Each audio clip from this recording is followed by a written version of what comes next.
Pois bem, meus amigos, vamos voltar aqui. Olha só, nós trazíamos no bloco anterior as questões relacionadas às teorias do dolo. E aí nós dizíamos, então, que nós temos a teoria da vontade, que vai entender o dolo como uma vontade consciente de produzir o resultado. Nós temos a questão da teoria do assentimento, também chamada de consentimento, que vai entender o dolo não necessariamente quando eu quero produzir o resultado, mas basta que eu assuma o resultado, assumir, portanto, o risco de produzi-lo. E nós vimos que temos uma terceira teoria que não foi acolhida entre nós, que vai justamente nos dizer que dolo, para que houvesse dolo, bastaria que houvesse ali a previsão, né? Bastaria que o sujeito tivesse previsto o resultado. Como eu disse, essa teoria não foi acolhida entre nós. Aquilo que essa teoria chamou de dolo, nós chamamos apenas de culpa consciente mais especificamente. Já mencionei também que existem outras teorias, mas de menor importância. Dentre estas de menor importância, eu destacaria aqui a teoria da probabilidade. A teoria da probabilidade nos diz exatamente isso, que o dolo ocorre quando o agente, veja que ela é um intermediário entre a teoria da representação e a teoria do assentimento. Porque para a teoria da probabilidade, não basta que o agente tenha previsto o resultado, é necessário que o agente tenha visto o resultado como provável. Veja que quando o agente prevê o resultado, ele está vendo o resultado como possível, ou seja, ele sabe que é possível ocorrer. Mas para a teoria da probabilidade, não basta que ele veja o resultado como possível, é necessário que ele veja o resultado como provável. Tá?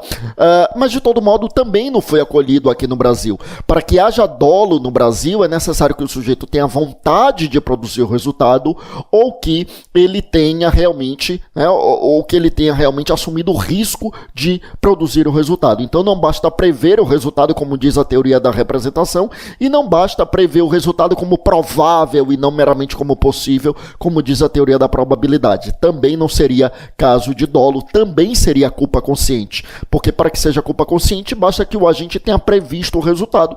Pouco importa se ele previu o resultado como possível ou como provável, tá bom? Bom, olha só, tem um ponto relevante aqui para nós, que é o seguinte, meus amigos.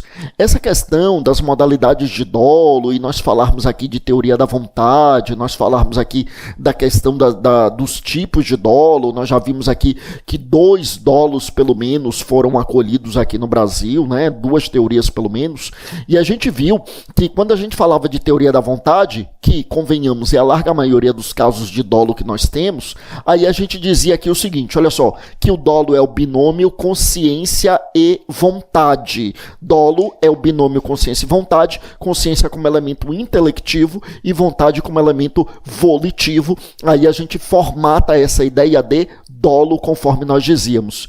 E aí, meus amigos, é muito comum que a gente veja em doutrina autores respeitáveis se referindo ao dolo, utilizando a expressão dolo como vontade livre e consciente de produzir o resultado. Dolo como vontade livre e consciente de produzir o resultado. Olha, é uma quantidade expressiva de autores que utilizam essa expressão, mas a gente precisa ver isso com uma certa ressalva, com a devida vênia a esses autores.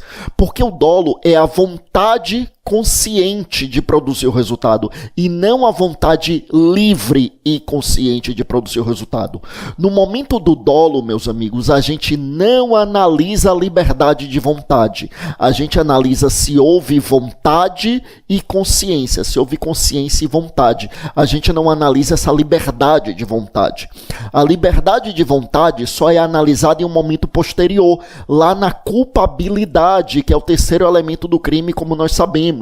Então, se uma pessoa, por exemplo, foi coagida a praticar a conduta, aquele exemplo clássico de coação moral irresistível, bandidos sequestram a família do gerente de banco, exigem que o gerente de banco vá até a agência com um dos bandidos para pegar o dinheiro e entregar para eles.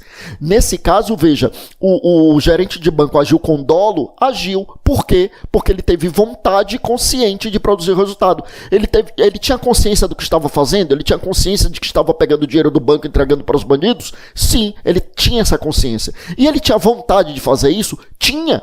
Na verdade, se você perguntar para ele ali naquele momento, você pudesse perguntar para ele naquele exato momento o que é que você mais tem vontade de fazer na vida, seguramente ele diria pegar o dinheiro, entregar para esses bandidos e torcer para que eles vão embora deixando minha família ilesa. Então ele tem vontade? Tem. Só que a vontade dele não é livre, ou seja, ele não tem essa liberdade para agir, ele não está em condições de decidir livremente. Então ele teve consciência do que estava fazendo? Sim. Ele tinha vontade de fazer? Sim. Houve dolo? Sim.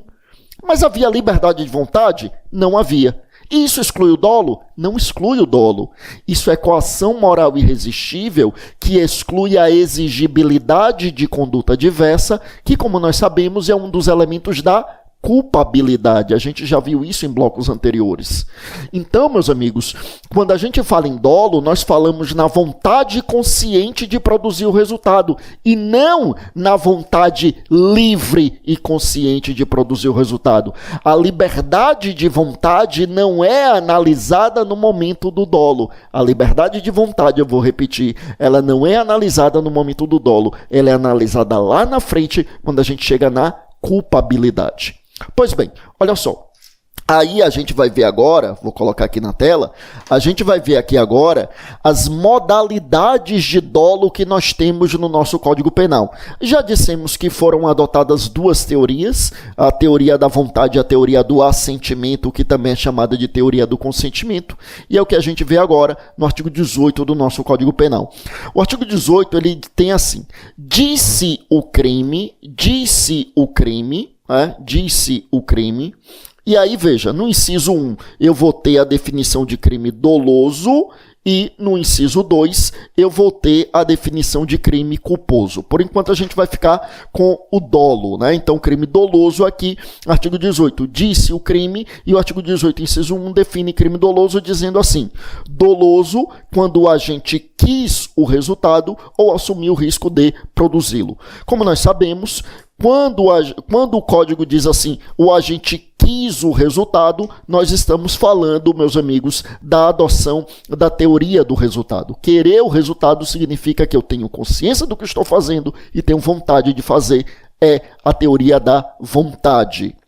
E quando o código diz assim, ou assumir o risco de produzi-lo, lembra que essa expressão assumir o risco, ela vai caracterizar aquilo que a teoria do assentimento chamou de dolo. Teoria do assentimento, ou também chamada de teoria do consentimento, chamou de dolo, é essa expressão, assumir o risco de produzir o resultado. Aí eu quero que você lembre que nessa adoção da teoria da vontade, quando se diz que é a vontade de produzir o resultado, lembra que aqui nós temos o que a doutrina chama de dolo direto. E quando o código diz assumir o risco de produzir o resultado, é aquilo que a doutrina vai chamar de dolo eventual, tá bom?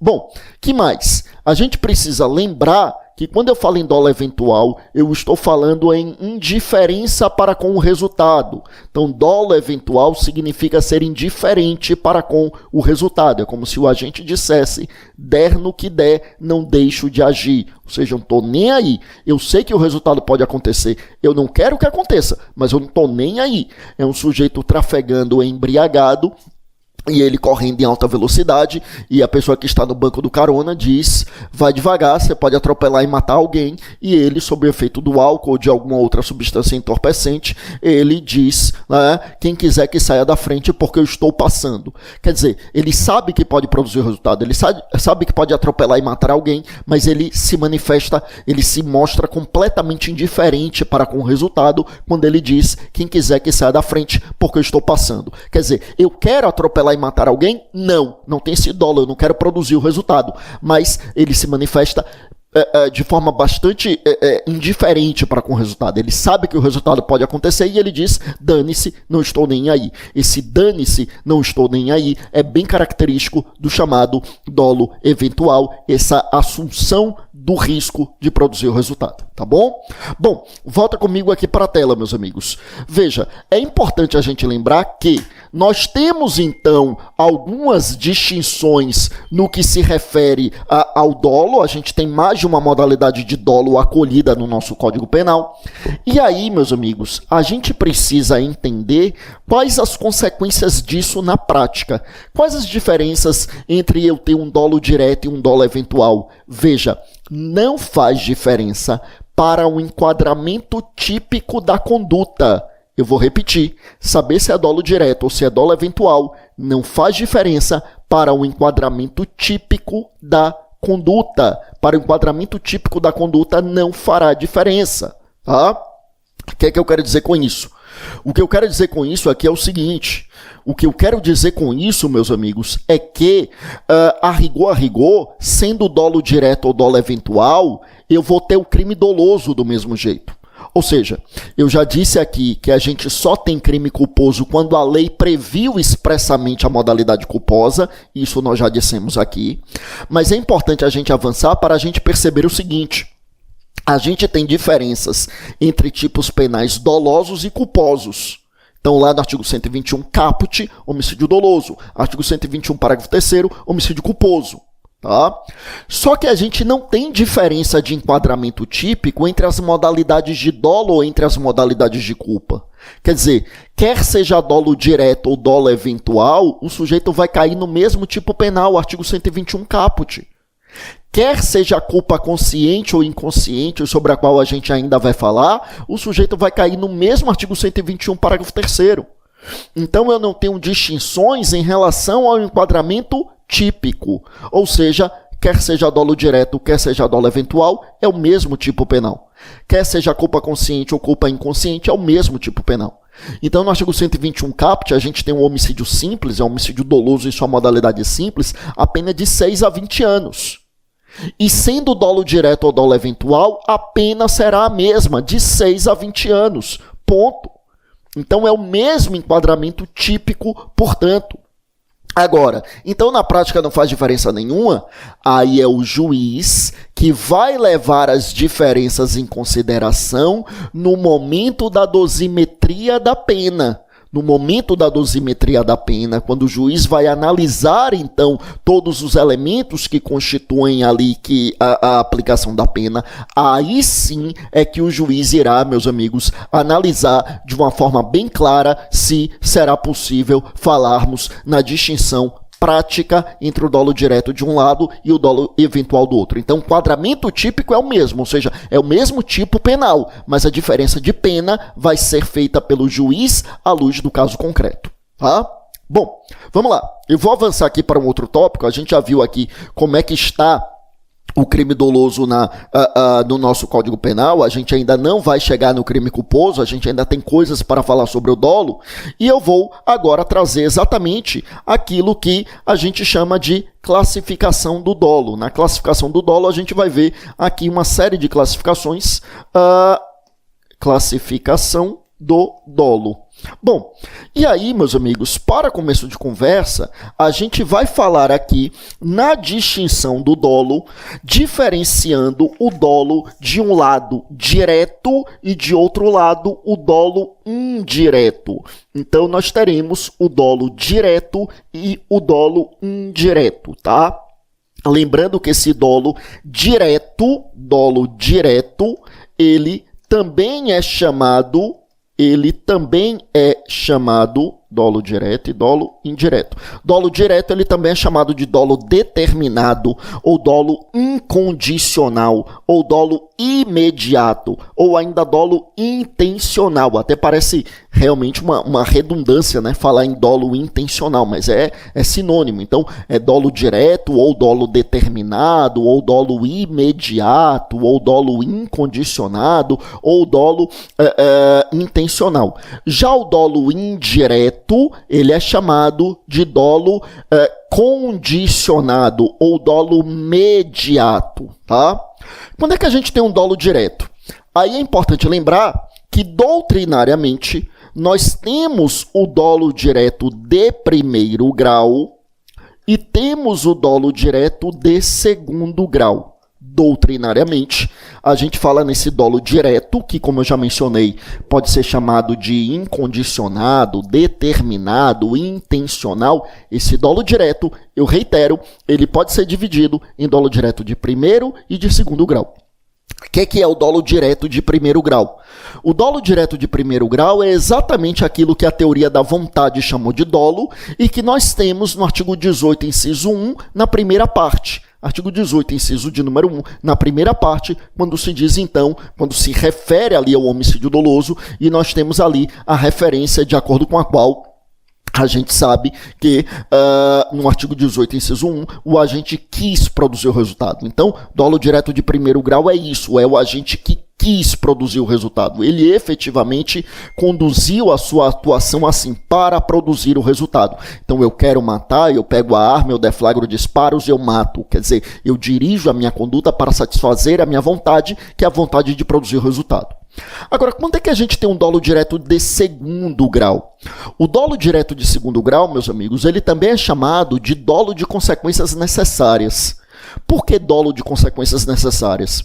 Porque ele ocorre em uma situação na qual o agente pratica a conduta e ele não queria produzir o resultado, mas ele pratica a conduta sabendo que o resultado é necessário, que o resultado é uma consequência lógica, sabendo que o resultado é inevitável. Inevitável. Então, ele pratica a conduta, eu repito, ele não quer produzir o resultado, por isso que não é o dolo direto de primeiro grau.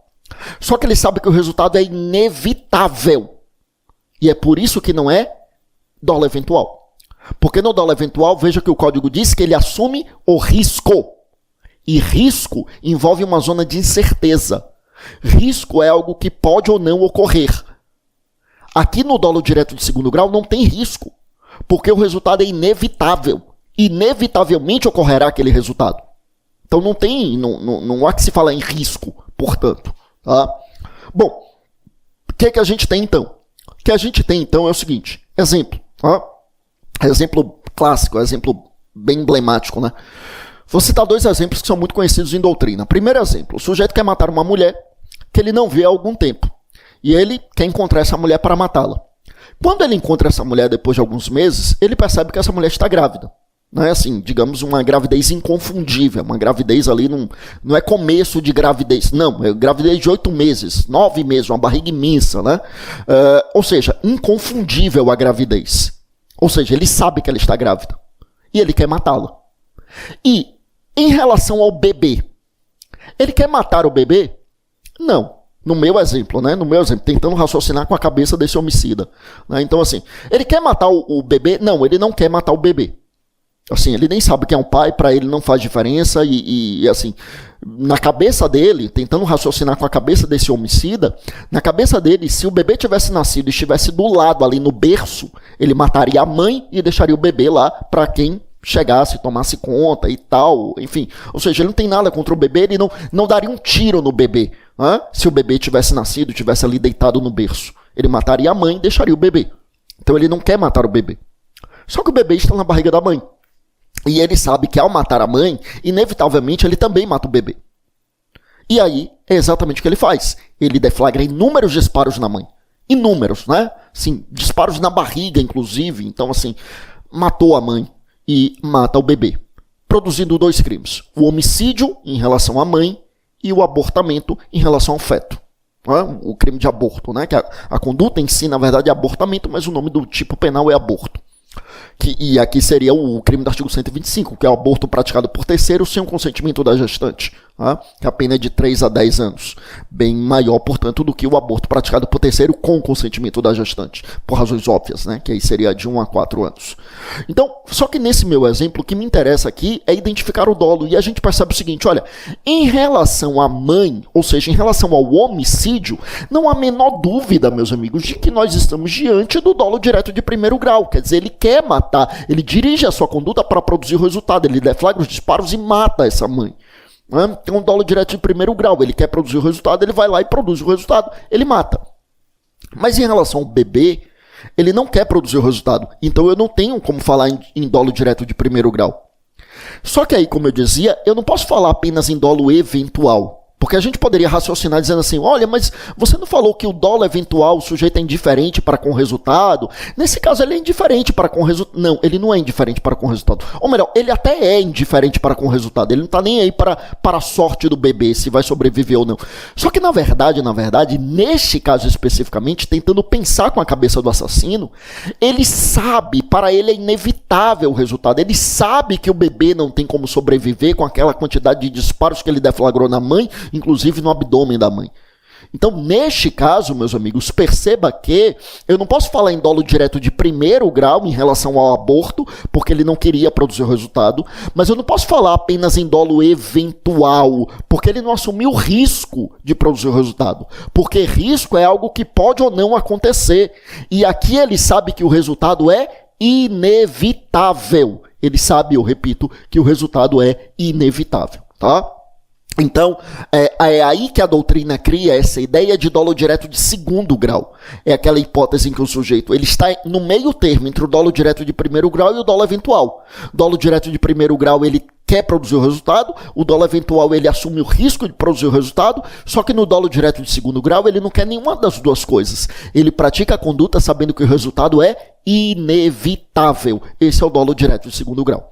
O segundo exemplo muito conhecido de dolo direto de segundo grau, e são esses dois exemplos mesmo, o segundo exemplo de dolo direto de segundo grau é aquele em que o sujeito sabe que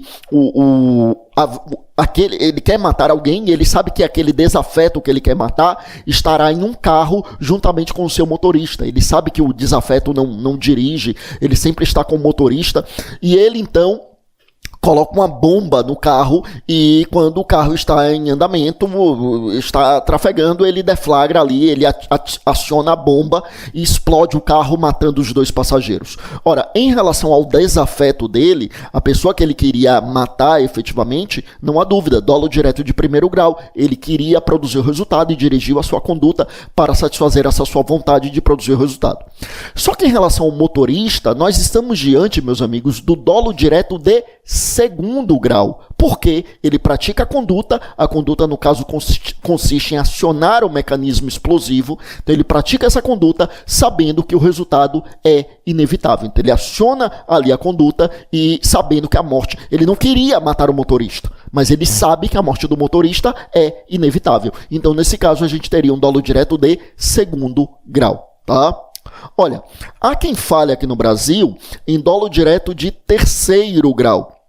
Esse é um entendimento minoritário para quem está estudando para concurso. Isso foi cobrado em uma prova subjetiva do Ministério Público do Estado de Goiás há algum tempo e pegou todo mundo de surpresa, porque, enfim, era muito pouco explorado esse tema. Nós trazemos esse tema no nosso direito penal didático, mas para dizer que esse entendimento de um dolo direto de terceiro grau ele não é acolhido. O que seria o dolo direto de terceiro grau? O dolo direto de terceiro grau, para alguns autores, seria aquela situação em que eu tenho uma dupla inevitabilidade do resultado. Então eu pego esse exemplo do sujeito que coloca a bomba no carro, só que imagine que um dos passageiros daquele carro é uma mulher grávida. Ou seja, aí há autores que dizem assim, olha, ele queria matar ele queria matar o motorista, mas sabia que a mulher grávida estaria no carro. Então em relação ao motorista seria o dolo direto de primeiro grau, é a intenção de produzir o resultado. Em relação à morte dessa mulher grávida seria um dolo direto de segundo grau, e em relação ao bebê, ao aborto, seria um dolo direto de terceiro grau. Com a devida vênia, não. com a devida vênia, não. Se ele quer matar o motorista e sabe que no carro tem uma mulher e ele sabe que essa mulher está grávida, tanto em relação ao homicídio dessa mulher quanto em relação ao aborto, nos dois casos eu tenho um dolo direto de segundo grau. São crimes autônomos, ele sabe que os dois resultados são inevitáveis, então ele vai ter um dolo direto de segundo grau contra, em relação ao homicídio dessa mulher grávida e em relação ao aborto também. Então não há que se falar em um dolo direto de terceiro grau com a devida vênia, tá? Mas há quem defenda esse entendimento aqui na nossa doutrina. Bom, o que mais que a gente tem aqui, meus amigos? Então, é importante que a gente compreenda essa situação. Só para deixar claro, é evidente que a gente só vai falar de dolo, seja o dolo direto, seja o dolo de segundo grau, direto de segundo grau, seja o dolo eventual. A gente só fala em dolo se o agente tiver consciência. Só se ele tiver consciência. No dolo direto de primeiro grau, ele tem a consciência e a vontade de produzir o resultado. Dolo direto de segundo grau, ele tem a consciência e a vontade de praticar a conduta, sabendo que o resultado é inevitável.